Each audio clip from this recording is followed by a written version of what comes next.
Buenas tardes, estudiantes.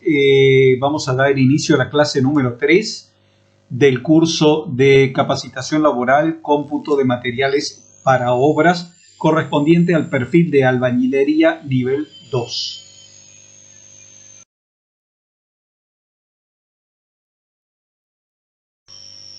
Para dar inicio a la clase número 3, vamos a iniciar el módulo número 3 del presente curso. Este módulo trata de volúmenes. Cuando hablamos de volúmenes, no nos referimos al volumen de la radio o del televisor, sino que nos referimos a una unidad de medida llamada tridimensional. ¿Por qué tridimensional? Porque tenemos tres medidas. Tenemos largo, tenemos ancho y tenemos altura. Por lo tanto, la unidad de medida del volumen es el metro cúbico. Y tenemos diferentes figuras geométricas que podemos emplear y reconocer en la construcción, que se basan todas en superficies a las cuales se les incorpora una determinada altura.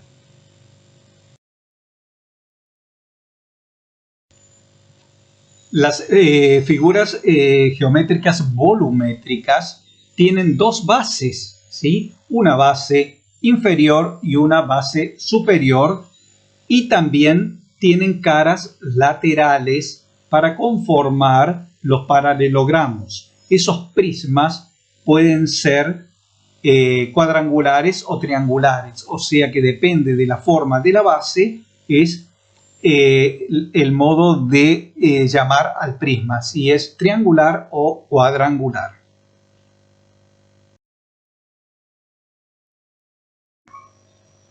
En la construcción de las figuras volumétricas se ponen en juego las líneas, las superficies, y de ese modo se determinan los volúmenes. La envolvente serían las caras laterales que conforman a la figura geométrica volumétrica, y las caras basales, tanto superior como inferior, son las que hacen la base y el cierre superior. Entonces, la unión de todas esas figuras geométricas es la determinante del volumen de un determinado elemento. El volumen de un prisma cuadrangular está determinado por la superficie de la base y por la altura. Estos elementos o estas medidas lineales que conforman figuras geométricas hace que un cuerpo denominado prisma cuadrangular tenga dos caras llamadas basales, una superior y una inferior, y cuatro caras laterales, para poder de ese modo formar o conformar el volumen de la figura. Entonces, para obtener el volumen de un prisma cuadrangular debemos obtener la superficie de la base y multiplicarla por la altura. De ese modo obtendremos el volumen de la figura. En este caso estamos hablando de largo por ancho por altura. Cuando se trata de un volumen de un prisma de base circular, es exactamente igual al anterior.